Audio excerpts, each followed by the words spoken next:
नमस्कार दोस्तों, मैं हूं कुमार गौरव। एक बार फिर से आप सभी का स्वागत करता हूं अपने YouTube चैनल लेट्स टॉक पर। आज की इस वीडियो में हम डिस्कस करेंगे किस तरीके से ग्रामर किंगडम के राजकुमार, या हम बात कर रहे हैं ग्रामर किंगडम के राजकुमार यानी प्रिंस की, जो है नरेशन। नरेशन की आज हम बात करेंगे, नरेशन को डिस्कस करेंगे पूरी तरह से। नरेशन किस तरह से हमें एग्जाम में मिलेंगे और एग्जाम में हम किस तरीके से उसे बना सकते हैं। तो आज से हम शुरू करेंगे हमारा नेक्स्ट ये टॉपिक होगा नरेशन का। और नरेशन डिटेल में डिस्कस करेंगे। नरेशन के दो लड़के, जो दो बेटे, जो डायरेक्ट और इनडायरेक्ट के रूप में जाने जाते हैं, और आज हम उनके बारे में डिस्कस करेंगे वह कितने शरारती हैं। जैसा कि मैंने पहला वीडियो बनाया था टेंस की कहानी में, उसमें मैंने ग्रामर किंगडम को समझाया था। जी हाँ, ग्रामर किंगडम के बारे में बात कर रहा हूं, जिसमें मैंने राजा पार्ट्स ऑफ स्पीच के बारे में बताया। और उसी ग्रामर किंगडम का एक राजकुमार नरेशन, जो ग्रामर किंगडम का राजकुमार माना जाता है, उस नरेशन के दो बेटे डायरेक्ट और इनडायरेक्ट के बारे में डिस्कस करेंगे, जो काफी शरारती हैं। जी हाँ, मैं बात कर रहा हूं किस तरीके से वो डायरेक्ट और इनडायरेक्ट दोनों इतना शरारत करते हैं कि नरेशन जो राजकुमार है वो काफी परेशान हो जाता है। तो आइए देखते हैं UP TGT English and PGT exam के लिए, यूपी बोर्ड के किसी भी एग्जाम के लिए हिंदी में हम नरेशन को डिस्कस करेंगे। तो आइए बात करते हैं नरेशन। व्हाट इज नरेशन, यानी नरेशन क्या है, नरेशन किसे कहते हैं। सबसे पहले मैं बात करूंगा नरेशन को मैंने एक प्रिंस माना, मैंने अम्यूज किया कि नरेशन एक प्रिंस है। It is a type of sentence, ये एक सेंटेंस को बताया जाता है, यानी एक कथन होता है जिसके दो बेटे हैं, एक डायरेक्ट और एक इनडायरेक्ट। इन दोनों बेटे के शरारत को हम डिस्कस करेंगे आज की इस वीडियो में। तो देखते हैं किस तरीके से, पहले तो नरेशन को समझ लें। तो आइए चलते हैं कि नरेशन क्या है। नरेशन एक कथन है, यानी एक सेंटेंस का रूप है, और इसके दो बेटे हैं, एक है डायरेक्ट और एक है इनडायरेक्ट।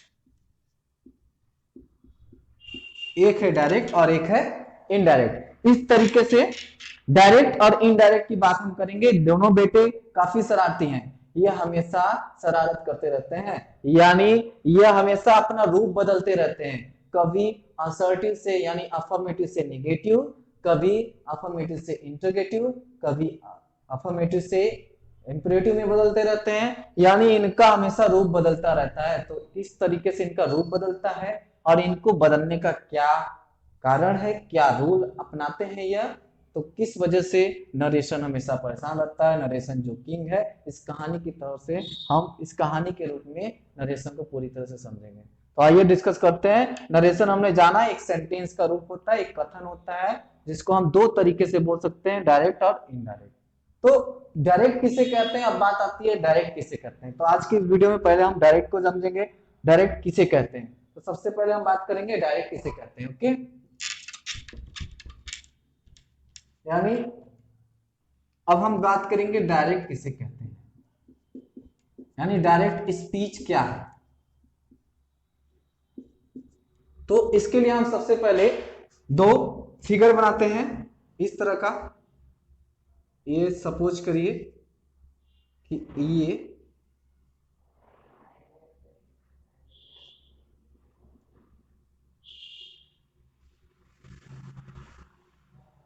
ये एक लेडी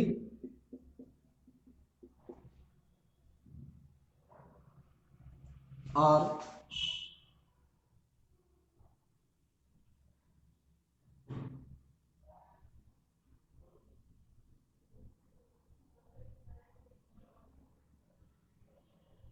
ये एक बॉय।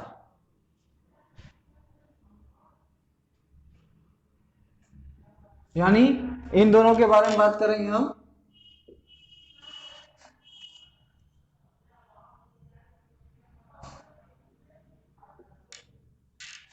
ये दो फिगर आपके सामने दिख रहे हैं, ये दोनों किस तरीके से बात कर रहे हैं। ये पूछती है what are you doing here. ये कहती है इससे, यानी हम इसका कोई नाम रखते हैं, सपोज हम इसका नाम रखते हैं एंटोनी, इस फिगर का नाम है एंटोनी, इस बॉय का नाम है एंटोनी, और इसका नाम है, सपोज करिए आप इसका नाम रोजी रख सकते हैं।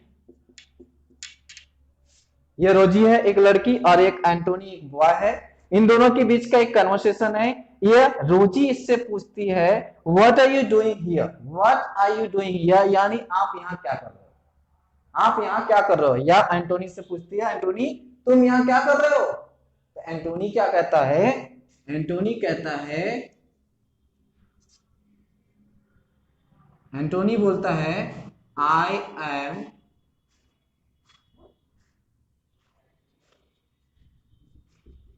वॉचिंग यू, एंटोनी कहता है आई एम वॉचिंग यू, यानी एंटोनी का यह जवाब सुनकर ये जो रोजी है तुरंत दौड़ करके घर जाती है और अपनी मम्मी से कहती है, अपनी मम्मी से कहती है कि मम्मी एंटोनी बोल रहा था, यानी ये एंटोनी के ही शब्दों में मम्मी से बात कहेगी कि मम्मी एंटोनी ने कहा कि आई एम वॉचिंग यू, यानी मैं तुम्हें देख रहा हूं, मैं तुम्हें देख रहा हूं, यानी रोजी ने अपने मम्मी से कहा ठीक उसी के शब्दों में जो एंटोनी ने कहा था, ठीक उसी के शब्दों में, एंटोनी के शब्दों में, यानी जब भी हम एक्चुअल वर्ड में, एक्चुअल शब्दों में किसी की बात कहें तो उसे डायरेक्ट कहते हैं। यह डायरेक्ट स्पीच यानी नरेशन के पहले बेटे का क्वालिटी है।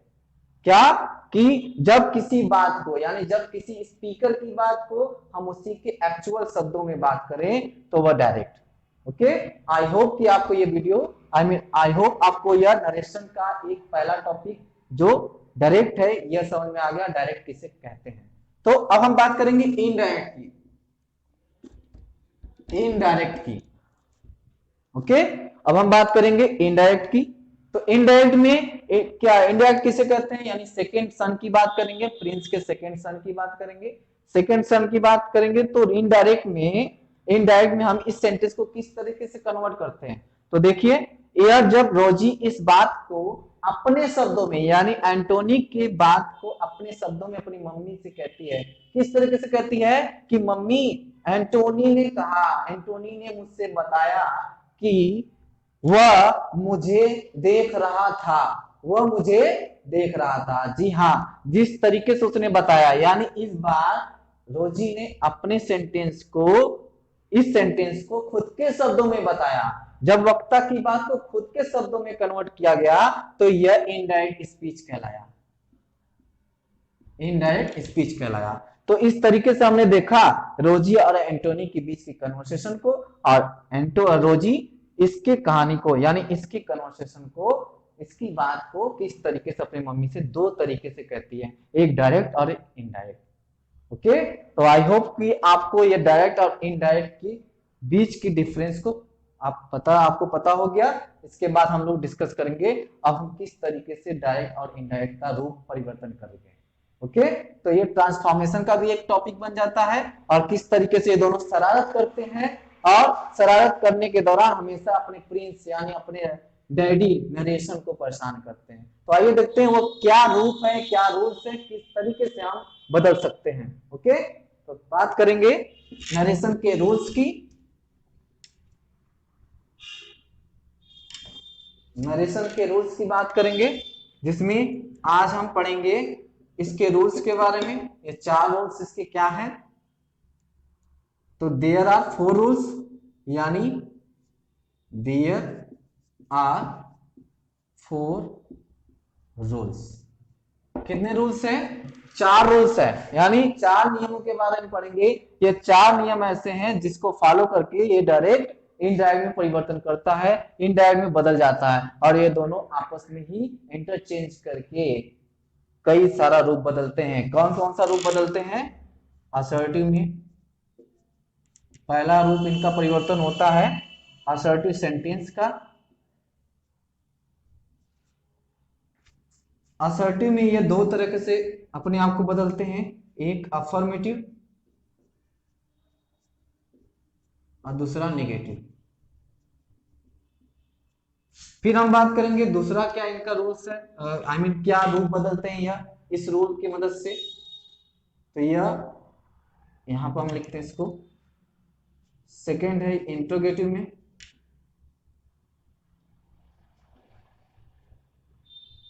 थर्ड हम बात करेंगे इंपरेटिव में, फोर्थ हम इस साइड लिखते हैं ऑप्टेटिव में, और फिफ्थ है एक्सक्लामेटरी में, और सिक्स कंडीशनल में।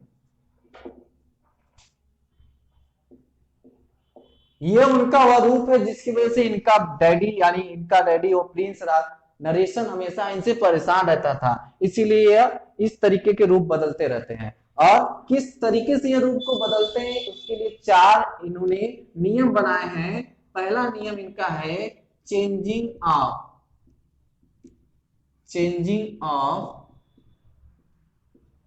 Personal pronoun. दूसरा रूल है changing of tense. Third, using connector.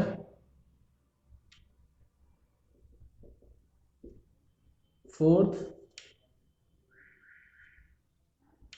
Changing of nearest word. पांच के शब्दों में परिवर्तन, यानी इस चारों तरीके से ये अपने इस रूप को बदलते हैं और अपने राजा यानी अपने फादर नरेशन को परेशान किया करते हैं। तो इस कहानी में हमने देखा कि किस तरीके से ग्रामर किंगडम के प्रिंस यानी राजकुमार नरेशन के दोनों बेटे उनको हमेशा परेशान किया करते हैं अपने रूप को बदल करके। किस तरीके से रूप को बदलेंगे तो आइए देखते हैं इसके बाद का यह नियम कि हम किस तरीके से इनके रूप को बदलते हैं। ओके, आई होप कि आपको यह वीडियो अच्छा लगेगा और आप पसंद करोगे इसे, किस तरीके से किस मेथड से आप इसको बना सकते हो। तो लाइक शेयर और कमेंट करते रहिए, साथ ही साथ सब्सक्राइब करिए चैनल को, और प्लेलिस्ट में सारे वीडियो जो टेंस के पड़े हुए हैं आप देख सकते हो, एंजॉय कर सकते हो। नेक्स्ट हम बात करेंगे फर्स्ट रूल की। फर्स्ट रूल हमारे पास क्या है, चेंजिंग ऑफ पर्सनल प्रोनाउन।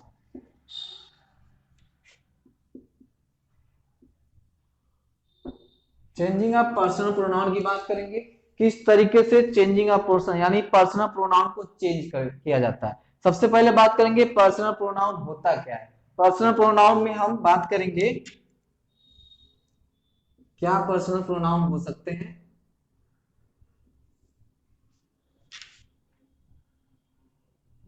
सबसे पहले हमारे पास है सब्जेक्टिव केस,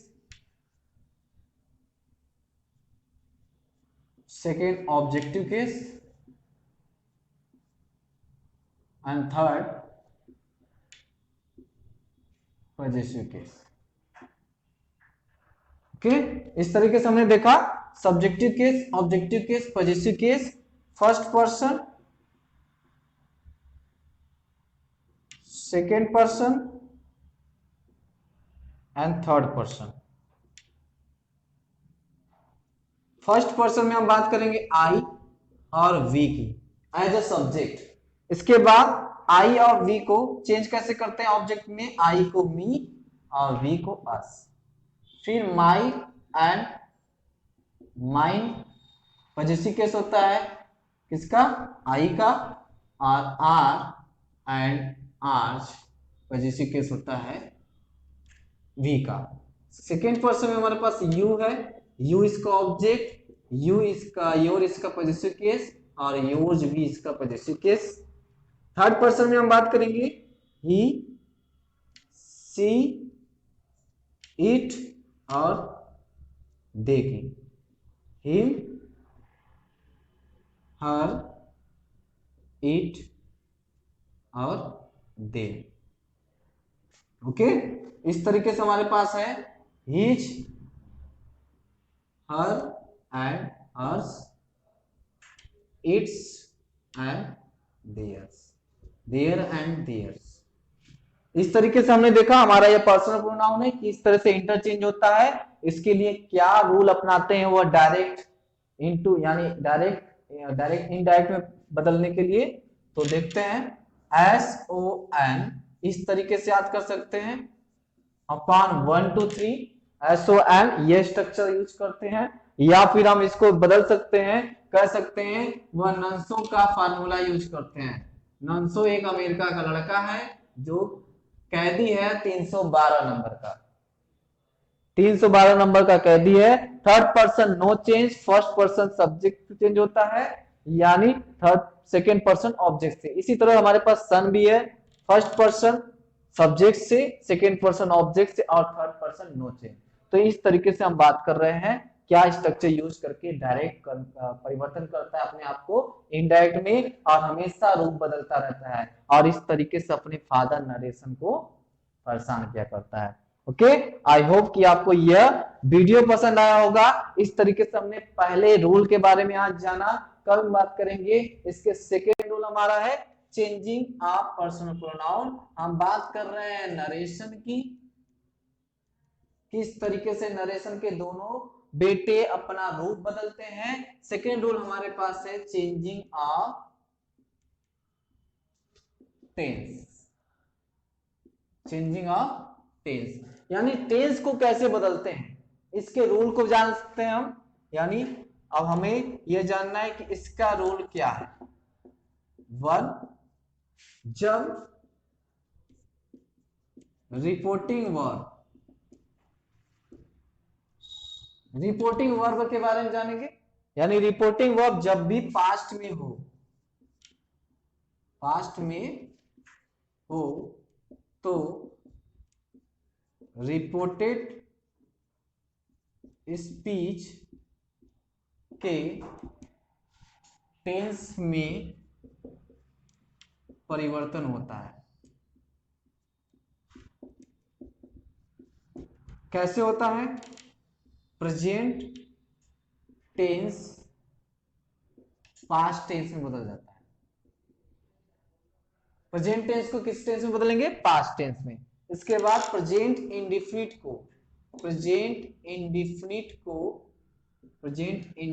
टेंस को पास्ट इंडिफिनिट टेंस में बदलते हैं।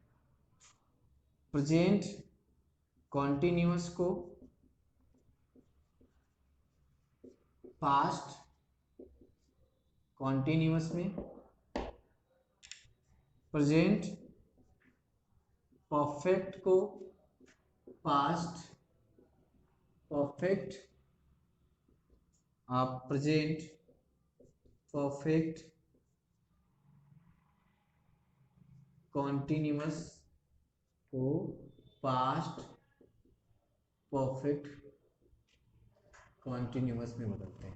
इस तरीके से जब रिपोर्टिंग वर्ब पास्ट में हो तो रिपोर्टेड स्पीच के टेंस में परिवर्तन होता है, और प्रेजेंट टेंस को कन्वर्ट करते हैं पास्ट टेंस में। इस तरीके से प्रेजेंट के सारे बच्चों को कन्वर्ट कर देंगे पास्ट टेंस के बच्चों में, यानी पास्ट टेंस में इसका रूप बदल देते हैं। और आगे हम देखेंगे पास्ट इंडिफिनिट को कन्वर्ट करते हैं पास्ट परफेक्ट में। ओके, पास्ट कंटिन्यूअस को पास्ट परफेक्ट कंटिन्यूअस में बदल देते हैं। Past perfect no change and past perfect continuous no change। तो इस तरीके से इन दोनों को चेंज नहीं करते हैं। और इसके बाद हमारे पास कुछ इसके रूल्स है। फ्यूचर में विल को वुड में, शैल को शुड में किस तरीके से बदलेंगे ये भी देख सकते हैं। आई होप कि आपने इसको स्क्रीनशॉट ले लिया होगा। यहां पर लिखते हैं हम इसे, विल, वुड में चेंज होता है, शैल, शुड में चेंज हो जाएगा, और can, could, may, might. Okay, अगर वांट आता है मेन वर्ब के रूप में तो वांटेड। इस तरीके से हम चेंज कर सकते हैं। तो ये सारे रूल्स हुए। यदि रिपोर्टिंग वर्ब पास्ट में होता है तो हम इसको कन्वर्ट कर सकते हैं। अब नेक्स्ट वीडियो में नेक्स्ट पार्ट में हम ये देख सकते हैं कि नेक्स्ट पार्ट में हम किस तरीके से इसको चेंज करते हैं। तो नेक्स्ट हमारा रूल इसमें आता है,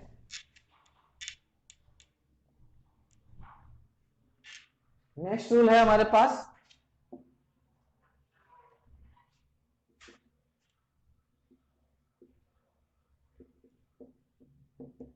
नेक्स्ट रूल इसमें हम बात करेंगे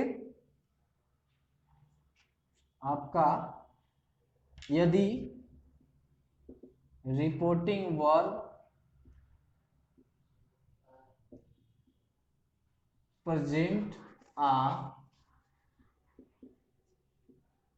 फ्यूचर में हो तो रिपोर्टेड स्पीच में परिवर्तन नहीं होता है। आपको यह ध्यान देना है, रिपोर्टिंग वर्ब यदि प्रेजेंट या फ्यूचर में हो तो रिपोर्टेड स्पीच में टेंस का कोई परिवर्तन नहीं होता है। इस तरीके से हम ये भी लिख सकते हैं। और हम ये भी लिखेंगे कि रिपोर्टेड स्पीच के टेंस यानी रिपोर्टेड स्पीच में यदि आइटम्स हो, फ्रेजेस हो, हैप्चुअल वर्क हो, यूनिवर्सल फैक्ट हो तो भी टेंस का परिवर्तन नहीं करते हैं। ओके, तो उसको भी आप नोट कर सकते हो। यानी यदि रिपोर्टेड स्पीच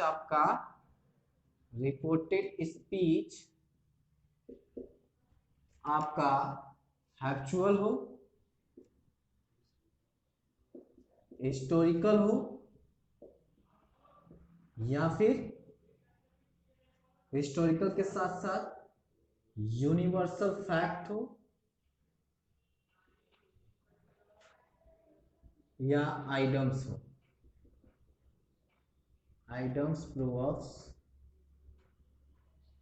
ये सारे चेंज नहीं होते हैं। ओके, इसके बाद हम बात करेंगे कनेक्टर का क्या यूज करेंगे असर्टिव सेंटेंस में। असर्टिव सेंटेंस में आई होप कि आपने स्क्रीनशॉट ले लिया होगा। आप स्क्रीनशॉट इसका ले सकते हैं और आराम से नोट्स बना सकते हैं। ओके, इसके बाद हम बात करेंगे आपसे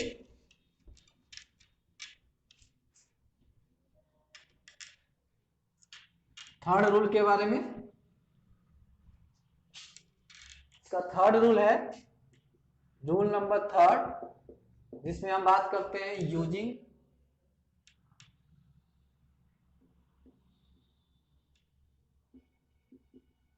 कनेक्टर। कनेक्टर हम क्या यूज कर सकते हैं असर्टिव में, to remove comma inverted comma, यानी कॉमा इन्वर्टेड कॉमा को हटाने के लिए दैट का यूज करते हैं, दैट का। ओके, इस तरह से दैट का यूज करके सेंटेंस को कंबाइन कर सकते हैं, दो सेंटेंस को। अब किस तरीके से, सपोज हमारे पास एक एग्जांपल है, he said to me. Okay, इस तरह का एग्जांपल लिख रहे हैं।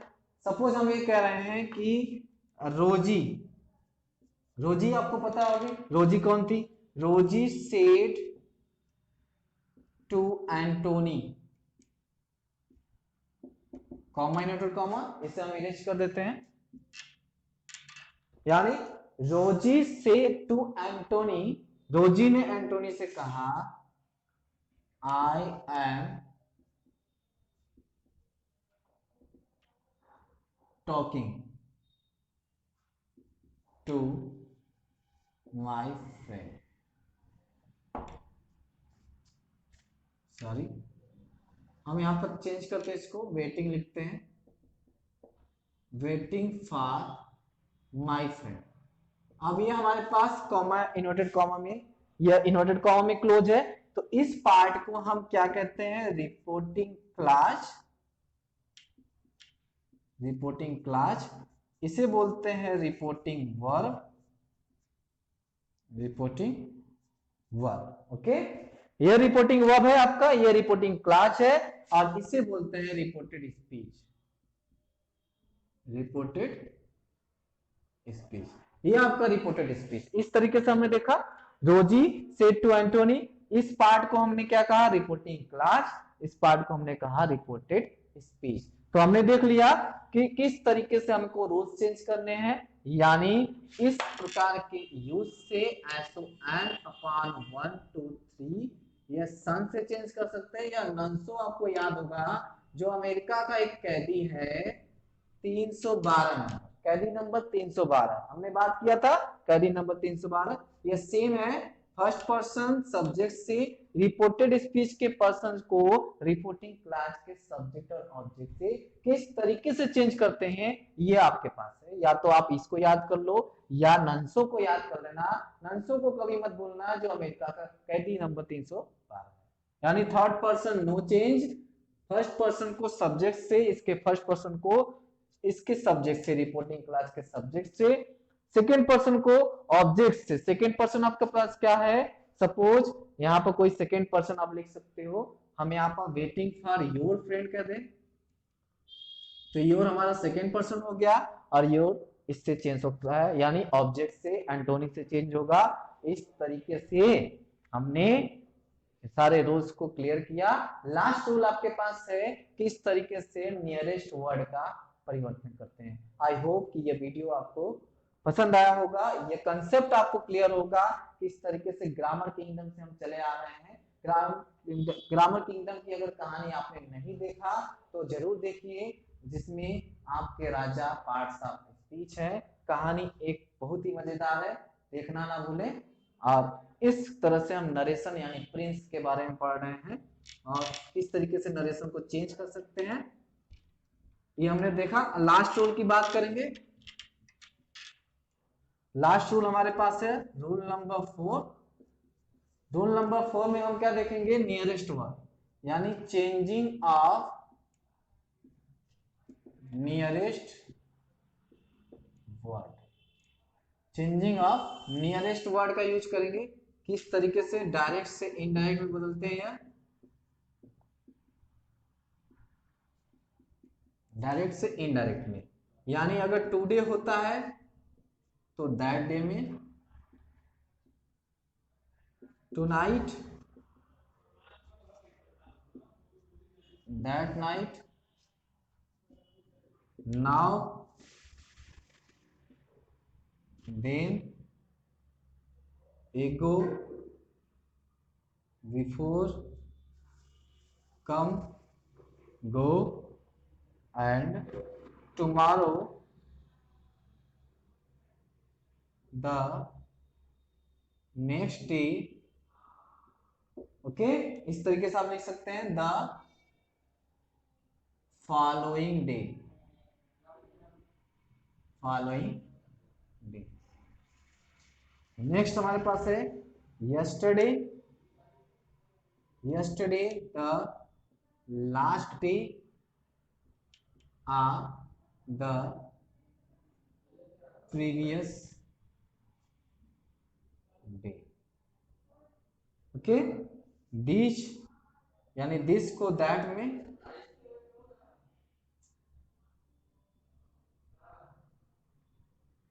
दिस को दोज। इस तरीके से हम नियरेस्ट वर्ड का चेंजिंग कर सकते हैं, परिवर्तन कर सकते हैं। और हमने देखा इसी तरीके से इन्हीं सारे रूल का यूज करके डायरेक्ट और इनडायरेक्ट हमेशा अपने सेंटेंस को चेंज करते रहते हैं। असर्टिव से इंट्रोगेटिव, इंट्रोगेटिव से ऑप्टेटिव, ऑप्टेटिव से कंडीशनल, एक एक करके हमेशा वह हर टाइम अपने रूप को बदलते रहते हैं, जिससे उनका डैडी यानी नरेशन हमेशा परेशान रहता है और वह हमेशा उनको परेशान करते भी हैं। तो ये दो लड़कों की कहानी, दो नरेशन के दो बेटों की कहानी डायरेक्ट और इनडायरेक्ट की है। तो कल से हम बात करेंगे, नेक्स्ट वीडियो में हम मिलते हैं नेक्स्ट क्लास में। कल से हम बात करेंगे किस तरीके से चेंजिंग होता है। रूल्स आपके सामने हैं, रूल्स को 2 बार अगर आप इस वीडियो को देख लेते हो 2 या 3 बार तो आपको ये रूल्स रट जाएंगे और एग्जाम पॉइंट ऑफ व्यू से बहुत ही इंपॉर्टेंट है। चाहे आप यूपी टीजीटी इंग्लिश का या फिर पीजीटी का या फिर किसी भी कॉम्पिटिटिव एग्जाम में नरेशन से रिलेटेड कोई भी क्वेश्चन पाते हो तो आप जरूर इसको सॉल्व करोगे। यूपी बोर्ड ग्रामर में भी नरेशन काफी इंपॉर्टेंट है, 11 12 9 10 में भी। तो आप इस तरीके से इस वीडियो को देख करके नरेशन की कॉन्सेप्ट को क्लियर करो, कहानी को समझो और नरेशन का कॉन्सेप्ट बिल्कुल क्लियर होगा। ओके, तो सीबीएसई बोर्ड के लिए भी ये इंपॉर्टेंट है, सीबीएसई बोर्ड के लिए नरेशन इंपॉर्टेंट है। अगर सीबीएसई बोर्ड के बच्चों को टोटल इंग्लिश में नरेशन चाहिए तो उनके लिए प्लेलिस्ट में नरेशन ऑलरेडी है, वो देख सकते हैं। लेकिन अगर उनको रोज लाइव डेली क्लास चाहिए तो इस तरीके से वो अटेंड कर सकते हैं। तो आई होप कि आपको ये वीडियो ये क्लास पसंद आया। फिर मिलते हैं नेक्स्ट वीडियो में। लाइक शेयर कमेंट और सब्सक्राइब जरूर करिए। कल मिलेंगे आपसे इसी टाइम इसी वक्त, तब तक के लिए धन्यवाद करता हूं। मैं कुमार गौरव आपसे